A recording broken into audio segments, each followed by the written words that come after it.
പറയാൻ പറ്റുന്നില്ല. പക്ഷെങ്കിലും ഞങ്ങൾ ഇന്നത്തെ ഏറ്റവും വലിയൊരു സന്തോഷം എന്ന് പറഞ്ഞത് ഈ ഒരു നിമിഷമാണ്. ഈ മോളുടെ മനസ്സ് ഒന്നും പറയാലോ. അവൻ എന്നെ ഇട്ടിട്ട് പോയെങ്കിലുള്ളൂ എനിക്ക് ഇല്ലാണ്ട് പറ്റത്തില്ല. ഹായ് എവരിവൺ, അപ്പൊ എന്റെ പുതിയൊരു വീഡിയോയിലേക്ക് സ്വാഗതം. അപ്പൊ ഞാനിന്ന് വന്നിരിക്കുന്ന ഒരു അടിപൊളി ലവ് സ്റ്റോറി കാണാനിടയായി. കഴിഞ്ഞ ദിവസം ഞാൻ മഴവിൽ മനോരമയിൽ കണ്ട ഒരു കാര്യമാണ്. അതില് ഒരു ചിരി ഇരുചിരി ബമ്പർ ചിരി എന്ന് പറയുന്ന ആ ഒരു പരിപാടിയില് അതിൽ പങ്കെടുക്കാൻ വന്ന യദുവിന്റെയും ജ്യോതികയുടെയും ഒരു ലവ് സ്റ്റോറിയാണ് ഞാൻ ഇവിടെ പറയാൻ പോകുന്നത്. അത് കണ്ടു കഴിഞ്ഞപ്പോ നിങ്ങളുമായിട്ടൊന്ന് പങ്കുവെക്കണമെന്ന് തോന്നി. അതുകൊണ്ട് മാത്രമാണ് ഞാൻ ഈ ഒരു വീഡിയോ ചെയ്യുന്നത്. അപ്പോ ഈ ബമ്പർച്ചിരിയില് സ്റ്റാൻഡപ്പ് കോമഡി ചെയ്യുന്ന ഒരു വ്യക്തിയാണ് ഈ ജ്യോതിക എന്ന് പറയുന്നത്. അപ്പൊ ഈ ജ്യോതികയും യദുവും ഹൈസ്കൂൾ മുതൽ ഒരുമിച്ചാണ് പഠിച്ചതൊക്കെ. അന്നൊന്നും അവർ തമ്മിൽ വലിയ കമ്പനിയൊന്നും ഇല്ലായിരുന്നു. പിന്നീട് +1 +2 സമയത്താണ് ഇവർ കൂടുതൽ അടുക്കുന്നതും പരിചയപ്പെടുന്നതും പരസ്പരം പ്രണയത്തിലാവുന്നതും ഒക്കെ. അങ്ങനെ വർഷങ്ങളോളം കടന്നുപോയി. യദുവിന് ഒരു വർഷം മുമ്പ് എങ്ങാണ്ട് ഒരു മേജർ ആക്സിഡന്റ് സംഭവിച്ചു. അമ്മയുമായി ബൈക്കിൽ പോകുന്ന സമയത്ത് എതിരെ വരുന്ന ഒരു ബസ്സുമായിട്ട് കൂട്ടിയിടും. അമ്മയ്ക്ക് കാലിന് ചെറിയൊരു പരിക്ക് മാത്രമാണ് സംഭവിച്ചത്. പക്ഷെ യദുവിന് സ്പൈനൽ കോഡിൽ ഇഞ്ചുറി പറ്റി. ഈ സ്പൈനൽ കോഡിൽ എന്തെങ്കിലും ഒരു ഇഞ്ചുറി പറ്റിക്കഴിഞ്ഞാൽ എന്താണ് പിന്നെ സംഭവിക്കുക എന്ന് ഞാൻ പ്രത്യേകിച്ച് പറയേണ്ട കാര്യമൊന്നുമില്ലല്ലോ. അത് തന്നെ സംഭവിച്ചു. യദുവിന്റെ ശരീരം അരയ്ക്ക് താഴത്തോട്ട് തളർന്നുപോയി. കാലുകളുടെ ചലനശേഷി നഷ്ടപ്പെട്ടു. ഇപ്പൊ മുഴുവൻ സമയവും വീൽ ചെയറിലാണ് സഞ്ചാരം. സ്പൈനൽ കോഡ് ഇഞ്ചുറി വന്നു കഴിഞ്ഞിട്ടുണ്ടെങ്കിൽ റിക്കവറി ചെയ്യാനായിട്ട് വളരെ സാധ്യത കുറവാണ്. യദുവിനെ കാണിക്കുന്ന ഡോക്ടേഴ്സും അങ്ങനെ തന്നെയാണ് പറയുന്നത്. പക്ഷേ യദുവും ജ്യോതികയും പ്രതീക്ഷ കൈവിട്ടില്ല. എല്ലാം ശരിയാവുമെന്ന് തന്നെയാണ് അവർ ഇപ്പോഴും വിശ്വസിക്കുന്നത്. അപ്പോ ഈ ഒരു ലവ് സ്റ്റോറിയുടെ ഹൈലൈറ്റ് എന്താണെന്ന് വെച്ചാൽ, അപ്പൊ ഈ ആക്സിഡന്റ് സംഭവിക്കുന്ന ആ സമയത്ത് പോലും ഇവരുടെ രണ്ടുപേരുടെ എൻഗേജ്മെന്റ് പോലും നടന്നിട്ടില്ലായിരുന്നു. ഇവർ തമ്മിൽ ഇഷ്ടത്തിലാണെന്നൊക്കെ അറിയാമെങ്കിലും പക്ഷെ ഒഫീഷ്യൽ ആയിട്ടൊരു ചടങ്ങൊന്നും നടത്തിയിട്ടില്ല. എന്നിട്ടും ആക്സിഡന്റിന് ശേഷം യദുവിന്റെ ശരീരം തളർന്നു പോയെന്ന് അറിഞ്ഞിട്ട് പോലും ജ്യോതിക യദുവിനെ ഉപേക്ഷിച്ചിട്ടില്ല എന്നുള്ളതാണ്. അതൊന്നും അങ്ങനെ എല്ലാവരെ കൊണ്ടും കഴിയുന്ന കാര്യമല്ല.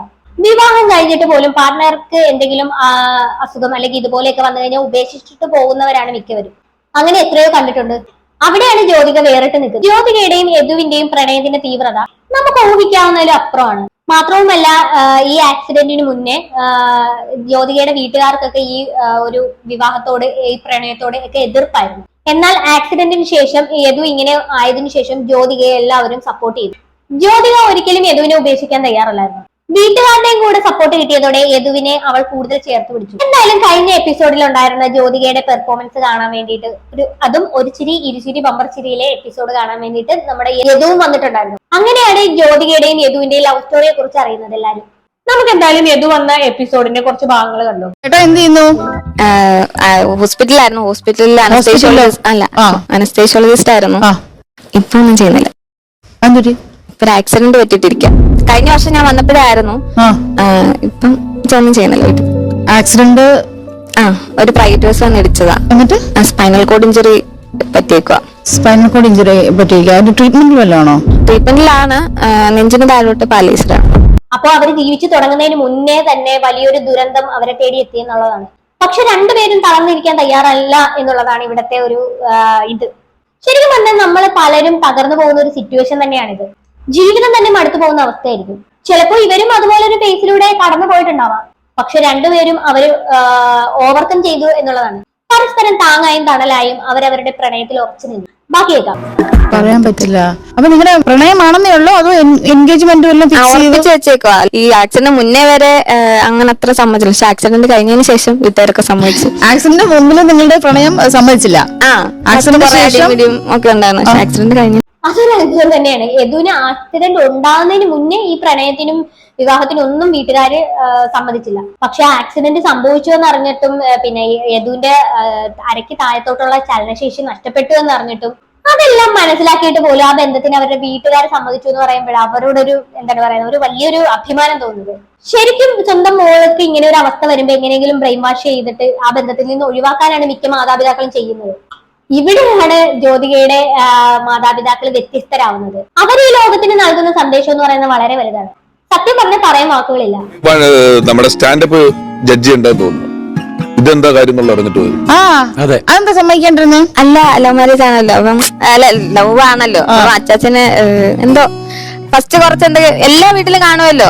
ഫസ്റ്റ് സമ്മതിക്കത്തില്ല. പക്ഷെ എപ്പോഴെങ്കിലൊക്കെ സമ്മതിക്കുമെന്ന് അറിയായിരുന്നു. പക്ഷെ ആക്സിഡന്റ് പറ്റി കഴിഞ്ഞപ്പോഴത്തേന് ഇപ്പൊ എന്നെക്കാട്ടും ഇഷ്ടം എന്റെ വീട്ടുകാർക്ക് അതിന്. ഒന്നും പറയാനില്ല. ഗോപികയുടെ മാതാപിതാക്കൾ കീപ്പ് ചെയ്യുന്ന മോറൽ വാല്യൂ എന്ന് പറഞ്ഞാൽ അത് വളരെ വലുത് തന്നെയാണ്. വിശാലമായ മനസ്സാണ് അവരുടെ. ശരിക്കും വിശാലമായ മനസ്സാണ് അവരുടേത്. വളരെ കുറച്ചു പേർക്ക് മാത്രമേ ഇങ്ങനെയുള്ള തീരുമാനങ്ങളൊക്കെ എടുക്കാൻ പറ്റത്തുള്ളൂ. ജ്യോതികയ്ക്ക് കിട്ടിയ പാരന്റിങ് എത്ര അടിപൊളിയായിരിക്കും എന്നാണ് ഞാനിപ്പോ ആലോചിക്കുന്നത്. ജ്യോതികയുടെ ഏറ്റവും വലിയ ഭാഗ്യമാണ് ഈ മാതാപിതാക്കൾ എന്നുള്ളത് നിസ്സംശയം പറയാം. പക്ഷെ അവരുടെ ഇപ്പൊ രണ്ട് വീട്ടുകാരുടെ സമ്മതത്തെക്കാൾ കൂടുതൽ ഞങ്ങള് ചെട്ടിയിരിക്കുന്നത് അതിലാണ്. കാരണം ഇന്നത്തെ കാലഘട്ടത്തിൽ എന്തെങ്കിലും ഒരു കുഞ്ഞു കാര്യം പറഞ്ഞ് ടോക്സിക് ആണെന്നും പറഞ്ഞിട്ട് എല്ലാവരും ഉപേക്ഷിച്ചു പോണ ഈ കാലഘട്ടത്തിൽ അദ്ദേഹത്തിന് അങ്ങനെ ഒരു സംഭവം ഉണ്ടായിട്ടും താൻ കൂടെ നിന്നതിലാണ് സത്യം. വലിയൊരു കയ്യടിയാക്കി മോളെ. അത് ശരിയല്ലേ? ഇതിലും ചെറിയ കാരണങ്ങളൊക്കെ കൊണ്ടാണ് പ്രണയവും വിവാഹ ജീവിതവും ഒക്കെ ഉപേക്ഷിച്ചു പോകുന്നത്.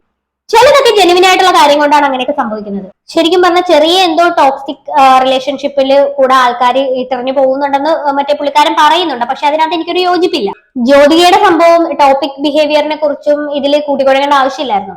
അത് തമ്മിൽ യാതൊരു ബന്ധവുമില്ല. പങ്കാളിയുടെ ടോക്സിക് കാരണം ആ ഒരു ബുദ്ധിമുട്ടുകൾ അനുഭവിക്കുന്ന എത്രയോ പേര് ഇവിടെ ഉണ്ട്. അവരൊന്നും ബന്ധം ഉപേക്ഷിക്കാതെ കടിച്ചുപിടിച്ച് നിൽക്കണമെന്നേ പറയാൻ പറ്റും. അങ്ങനെയൊന്നും ഇല്ല.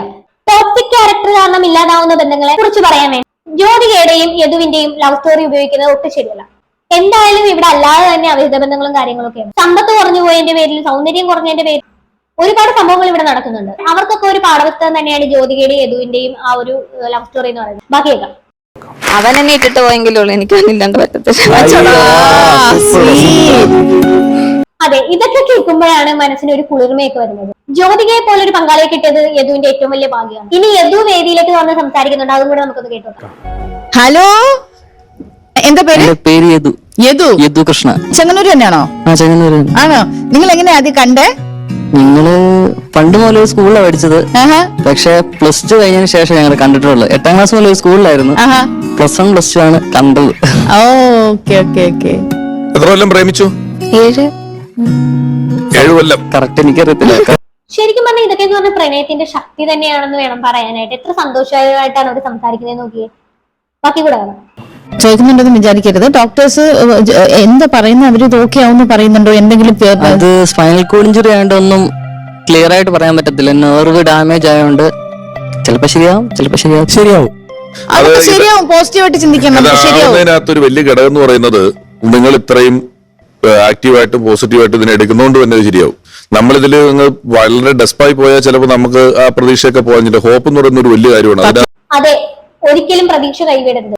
ഇനി ഈ രോഗാവസ്ഥയിൽ നിന്ന് ഒരിക്കലും രക്ഷപ്പെടാൻ കഴിഞ്ഞില്ലെങ്കിൽ പോലും ഇനി നമ്മുടെ ഒരു ഉള്ളിലെ പ്രതീക്ഷയും പോസിറ്റിവിറ്റിയും ഒക്കെ നല്ലത് തന്നെയാണ്.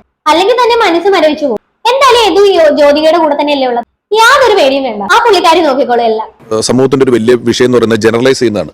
നമ്മൾ ഒരു മതത്തിൽ ഒരാളെ കുറ്റം പറഞ്ഞാൽ മാത്രമല്ല എല്ലാവരും അതിന് വേദനിക്കും. നമ്മളൊരു വ്യക്തിനായിരിക്കും പറഞ്ഞത്. അങ്ങനെ ഏത് കാര്യത്തിനും ജനറലൈസ് ചെയ്യും നമ്മളെപ്പോഴും. അപ്പൊ ഇപ്പൊ ഈ 2K കിഡ്സ് അല്ലെങ്കിൽ പുതിയ പിള്ളേരിൽ പലരെയും തലമുറ തിരിഞ്ഞ് അങ്ങോട്ടും ഇങ്ങോട്ടും ഒക്കെ ആക്രമിക്കുന്ന, ചീത്ത പറയുന്ന പുതിയ പിള്ളേർ പലരും പ്രശ്നമാണ്, കുഴപ്പമാണെന്നൊക്കെ പറയുന്ന സാഹചര്യത്തിൽ അതേ ബാച്ചിൽപ്പെട്ട അതേ പുതിയ തലമുറയിൽപ്പെട്ട ചിലരാണ് ഇപ്പൊ നമ്മളെ അത്ഭുതപ്പെടുത്തുന്ന രീതിയിൽ ഇവിടെ നിൽക്കുന്നതും പറഞ്ഞുകൊണ്ടിരിക്കുന്നതും. അതൊരു വലിയ കാര്യമാണ്. പിഷാരടി ആ പറഞ്ഞത് ഒരു പോയിന്റ് തന്നെയാണ്. ശരിക്കും പറഞ്ഞാൽ നമ്മുടെ ഈ ഒരു സമൂഹത്തിൽ കുറച്ചു കാലമായിട്ട് ഏറ്റവും കൂടുതൽ മോശപ്പേര് കേൾക്കുന്നത് 2K കിഡ്സിനെ തന്നെയാണ്.